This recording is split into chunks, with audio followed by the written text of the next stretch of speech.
wabarakatuh.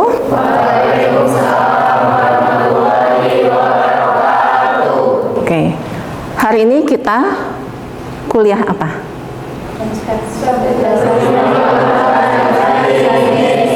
Ya, jadi kalau datang ke kampus harus sudah tahu mau kuliah apa dulu, ya. Apa tadi? Strategi pengembangan pemasaran agribisnis. Baik, saya Leni Lydia dari Prodi Manajemen Agribisnis yang akan memberikan materi strategi pengembangan perusahaan agribisnis. Oke, sebelum kita mulai materinya, maka saya ingin menyampaikan terlebih dahulu deskripsi mata kuliah. Ya. Nah, di sini bisa dilihat mata kuliah ini strategi pengembangan perusahaan agribisnis memberikan pemahaman dan keterampilan kepada mahasiswa mengenai bagaimana kita caranya membuat suatu keputusan manajerial. Sebagai seorang lulusan manajemen agribisnis, maka harus bisa membuat suatu keputusan, ya, dengan menggunakan alat manajemen. Apa aja yang akan kita pelajari nanti meliputi apa aja? Konsep strategi, kemudian hierarki, perencanaan, ya, strategi. Selanjutnya apa lagi? Formulasi strategi, model formulasi strategi. Selanjutnya, ya, kita bisa lihat di sini, ya, menentukan strategi bersaing. Bersaing ini nanti yang akan menjadi fokus kita, bagaimana kita bisa unggul dalam bersaing. Ya, setelah itu baru kita mengimplementasikan strategi, kemudian kita evaluasi. Nah, inilah nanti yang akan kita sampaikan. Oke, saya sampaikan ya. Nah, selanjutnya CPL dari mata kuliah ini bisa kita lihat di sini mengintegrasikan semangat kemandirian, ya, kejuangan dan juga kewirausahaan. Oke, jadi harus semangat kita dalam kemandirian, berwirausaha yang mandiri. Kemudian CPL 2 menunjukkan pembelajaran yang tangguh, ya, yang tangguh dan lincah, agile kalau istilah sekarang. Selanjutnya, menguasai konsep mengidentifikasi, menganalisis faktor ekonomi dan eksternal dan internal perusahaan, ya, sebelum kita melakukan formulasi. Kemudian CPL keempat mampu menunjukkan kinerja mandiri, bermutu dan juga terukur. Oke, ya. Nah, selanjutnya mampu memelihara dan mengembangkan jaringan kerjasama dan hasil kerjasama di dalam maupun di luar lembaga. Jadi mampu membangun jejaring, ya. Jadi kita harus punya juga semangat kolaborasi. Mampu bertanggung jawab atas pencapaian hasil kerja kelompok dan melakukan supervisi dan evaluasi terhadap penyelesaian pekerjaan. Dan juga selanjutnya mampu merumuskan ide bisnis, kemudian nanti kita implementasikan.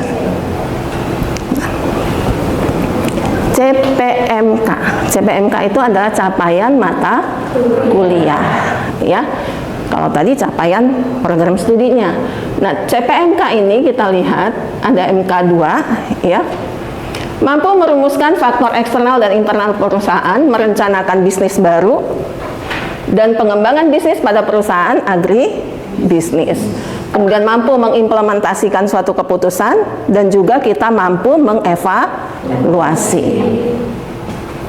Ini nanti materi yang akan disampaikan selama 1 semester.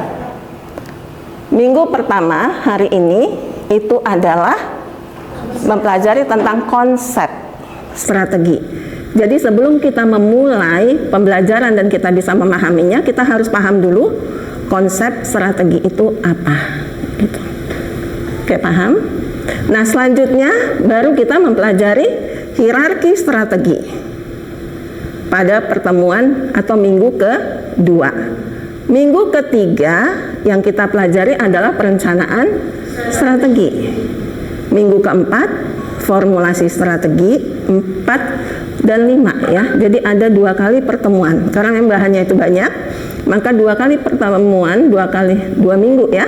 Itu adalah formulasi strategi. Selanjutnya 5, 6, 7 ya. Tempa 5, 6, 7 itu adalah model formulasi strategi. 8, 9 kita akan belajar tentang strategi bersaing. Bagaimana kita bisa unggul dalam bersaing. Kemudian analisis pemilihan strategi itu pada minggu 11 sampai minggu 12. Minggu ke-13 implementasi strategi. Minggu ke-15 adalah evaluasi. Oke, paham? Nah, selanjutnya kita mulai. Dari tadi ngomongnya strategi. Oke, menurut siapa di sini yang bisa menjawab? Strategi itu kira-kira apa ya? Jawab aja seininya ya. Menurut pendapat kalian, strategi itu sebetulnya apa sih? Main catur pakai strategi. Dan kenapa strategi itu selalu dilambangkan dengan main catur gitu? Betul, ada kotaknya ya. Kalau kita belajar juga misalnya buku ya, manajemen strategi itu pasti lambangnya begitu. Kira-kira apa strategi itu? Menurut saya strategi itu rencana yang memadukan sumber daya dengan kemampuan perusahaan untuk mencapai tujuan jangka panjang. Untuk mencapai tujuan jangka panjang. Tujuan jangka panjangnya apa ya? Kalau kita bisa.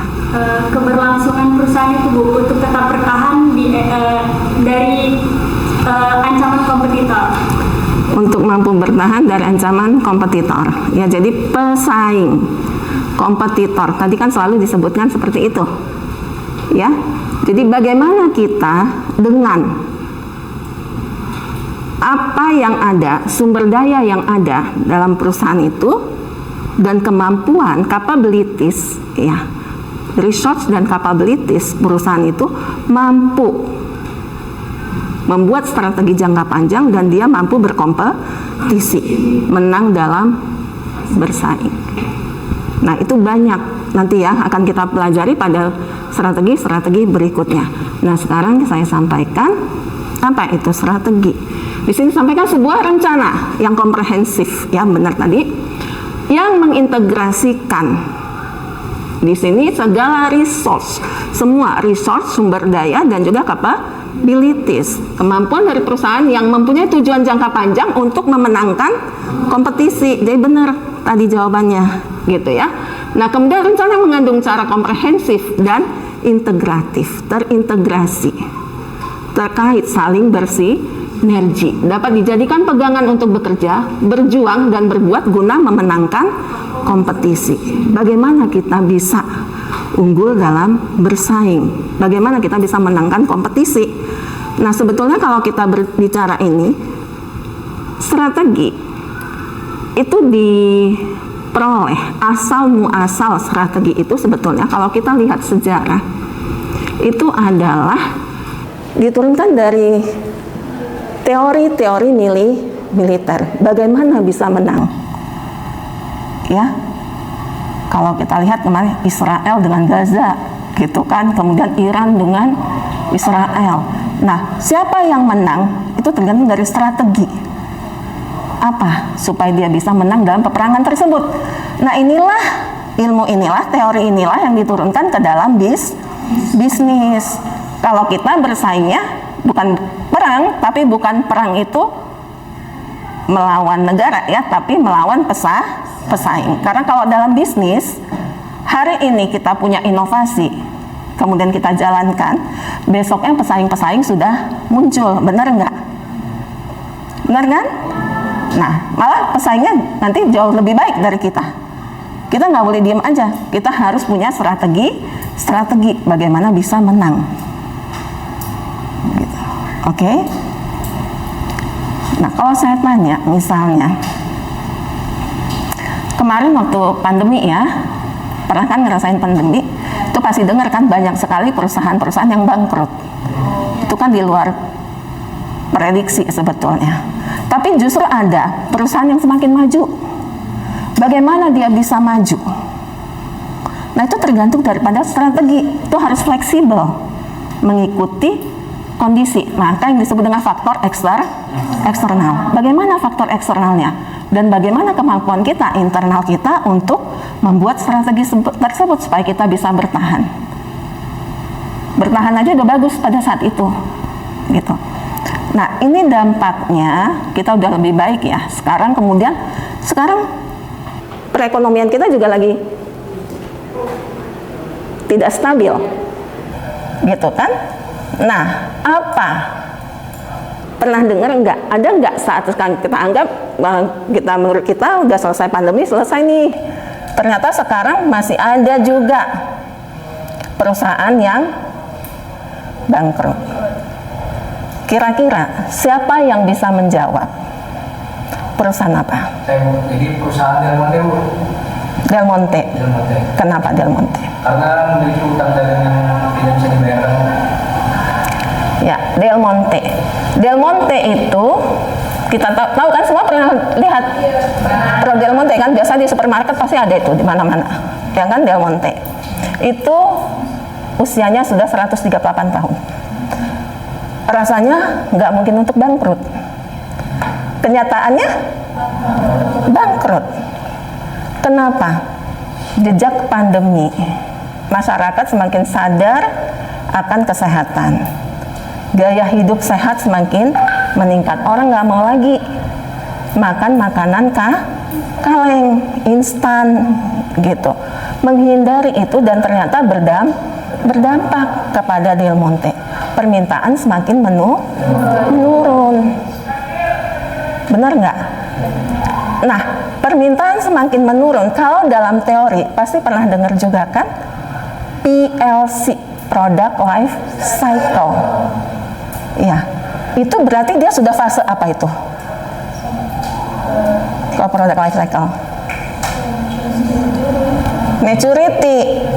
Ya kan, kalau growth itu kan permintaan yang meningkat dengan tingkat yang semakin meningkat. Kalau ini tingkatnya semakin menurun, harusnya perusahaan waspada, dia harus membuat strategi baru. Nah, kita nggak tahu apakah strateginya bagaimana gitu ya, tapi sekarang jauh, dan kemarin dinyatakan bangkrut baru 2 atau 3 hari yang lalu ya, kalau nggak salah saya, minggu ini kan. Nah, itu 138 tahun. Sebelum Del Monte, Saritex. Jadi walaupun ini kan jadi pembelajaran ya, walaupun perusahaan kita sudah settle, itu aja bisa bangkrut. Jadi memang kita membangun usaha itu untuk tetap bisa maju, maka kita harus terus membuat strategi. Strategi itu nggak pernah berhenti, terus buat sesuai dengan perkembangan lingkungan, ya, lingkungan eksternal dan internal. Nah, di sini dikatakan diaplikasikan dalam dunia bisnis ya, tadi sudah saya jelaskan. Kemudian kita lanjut. Mengapa strategi itu penting? Tadi sudah ada sebetulnya jawabannya. Ya, strategi itu penting supaya kita tahu arah perusahaan yang jelas. Kemana ini perusahaan ini? Gitu ya, mau kemana?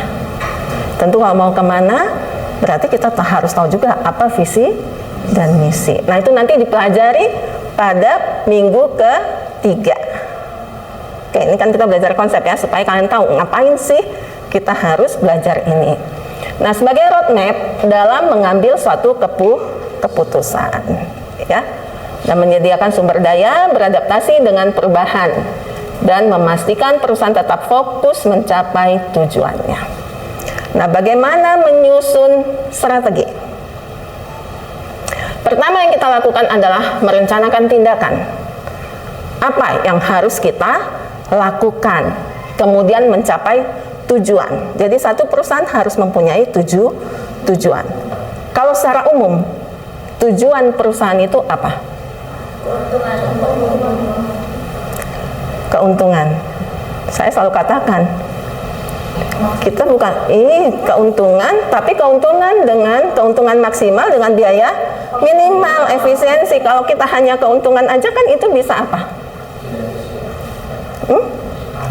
Iya, bisa saja tidak efisien dengan menaikkan harga. Belum tentu menaikkan harga itu akan meningkatkan keuntungan. Mungkin selama ini ya secara teknologi kita melihat bahwa misalnya marketplace, selalu orang untuk meningkatkan penjualan jualnya di marketplace gitu kan. Kemudian secara online, digital, padahal banyak orang yang nggak mampu juga. Kenapa? Karena terjadi perang harga di situ. Harga itu kan ada yang sampai semurah-murahnya gitu. Jadi nggak selamanya itu baik. Nah, itu harus kita analisis strateginya. Jadi jangan membuat strategi, oh ini aja mengikuti tren, ya. Tapi kita harus menganalisis secara eksternal dan internal. Nah, itu nanti juga di minggu keberapa tadi formulasi strategi ya 5, 6. Oke. Nah, selanjutnya mengatasi tantangan. Ya, ini sama ya, kita menganalisis eksternal dan internal, kita mengatasi tantangan, memanfaatkan peluang.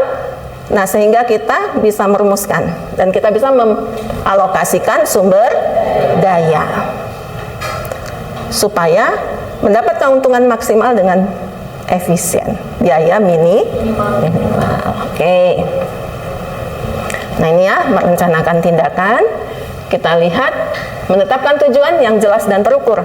Harus jelas tujuannya dan terukur. Kenapa? Supaya kita bisa melihat di mana posisi kita sebetulnya. Gitu. Kemudian menetapkan sasaran. Harus jelas visi dan misinya. Memformulasikan strategi dan juga menganalisis lingkungan internal dan eksternal. Oke. Selanjutnya mencapai tujuan, fokus pada tujuan utama. Tujuan utama kita apa? Tadi keuntungan maksimal, biaya minimal, tapi banyak cara. Ya, keuntungan maksimal dan biaya minimal itu kan yang efisien, tapi kan banyak caranya. Nah, itu harus ada perumusannya. Bisa apakah dengan melakukan pengembangan pasar, apakah kita harus diferensiasi produk, diversifikasi gitu ya. Nah, itu nanti ada juga, tapi kalian harus paham konsepnya ini dulu. Nah, kemudian buat rencana tindakan yang terperinci dan pantau dan evaluasi kemajuan. Mengatasi tantangan. Kita harus tahu, kita melihat mengatasi tantangan ini tentu kita harus melihat kepada kekuatan kita apa nih, gitu ya, untuk menekan tantangan. Untuk kita bisa mengatasi, bagaimana kita bisa bertahan atau justru kita bisa berkembang. Kemudian analisis penyebab tantangan. Kita analisis apa permasalahan perusahaan dan apa tantangan. Tantangan itu kita lihat dari eksternal ya, dari pesaing-pesaing, misal pemasok, pelanggan, seperti itu. Nah, kemudian tetapkan prioritas dan fleksibilitas serta adaptasi. Nah, memanfaatkan peluang apa? Mengidentifikasi peluang secara dini. Jadi harus kita identifikasi, fokus pada peluang yang paling potensial, analisis peluang dan risiko, dan siapkan rencana tindakan.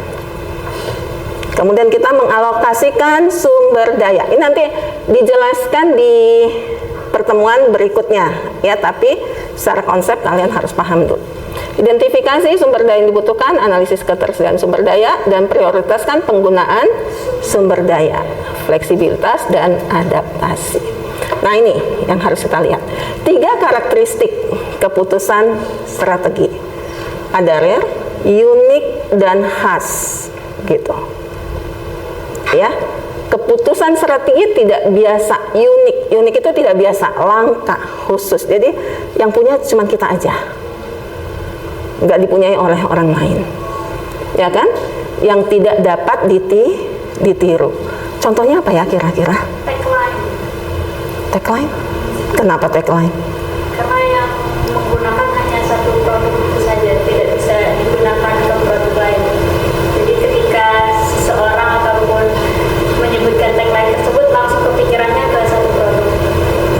Itu kalau produk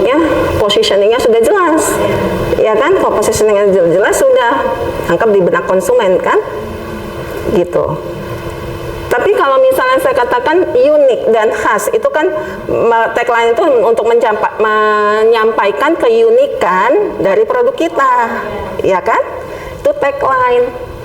Tapi produk yang unik dan sulit untuk ditiru, apa? Kalau food and beverage gampang, mudah ditirunya. Kira-kira apa? Strategi yang khusus tidak dapat ditiru. Mungkin dia melayani hanya satu target pasar, kemudian dia memenuhi target tersebut, ya dia memperluas pasarnya, tapi untuk satu target. Apa yang diinginkan oleh konsumen tersebut, itu yang dia layani sehingga unik. Atau ada juga unik, harganya lebih mahal karena dia unik, orang akan membeli, gitu kan. Tapi kalau orang pun mau membeli produk tersebut karena keunikannya, dia harus menabung dulu kalau untuknya. Jadi kita di sini harus apa dulu dalam strategi yang harus kita miliki, yang harus kita tahu untuk mencapai tujuan tersebut. Target pasar. Siapa target pasarnya? Maka kita layani target pasar tersebut. Kita buat produk yang unik. Oke. Nah, selanjutnya konsekuensial, ya. Dampaknya besar, keputusan strategis yang memasukkan sumber daya dan menuntut banyak komitmen. Sekarang kalau memiliki komitmen, produk tersebut misalnya ada garansi, gitu ya. Jadi harus kita membuat sesuatu, gitu ya. Jadi kita harus komitmen, kita bilang ini garansinya 5 tahun, ya memang dia harus sekian. Kalau tidak, sebelum sampai garansinya, maka kita komitmen untuk mengganti produk tersebut. Kemudian direktif, arah, dan tindakan di sini, keputusan strategis yang menetapkan keputusan dapat ditiru, ya, untuk keputusan lain, dan tindakan-tindakan di masa yang akan datang untuk organisasi perusahaan secara keseluruhan. Artinya apa? Keputusan yang dapat ditiru. Keputusannya berdampak jangka panjang. Kalau keputusan yang dapat ditiru itu berarti kita misalnya sudah membuat keputusan, ya, yang sebelumnya kita mempunyai produk misalnya, ya, produknya itu misalnya kualitas, ya, dari kualitasnya sudah baik, gitu. Nah, sekarang kita membuat strategi lagi yang menyamai, ya, yang dia tidak jauh berbeda. Oke, paham? Ngantuk nggak? Oke, selanjutnya kita lihat misalnya nih, ya, terakhir nih, 3 pertanyaan kunci strategis. Di mana organisasi sekarang? Kita harus tahu di mana posisi kita sekarang, di mana organisasi kita sekarang. Maka kita harus tahu apakah posisi kita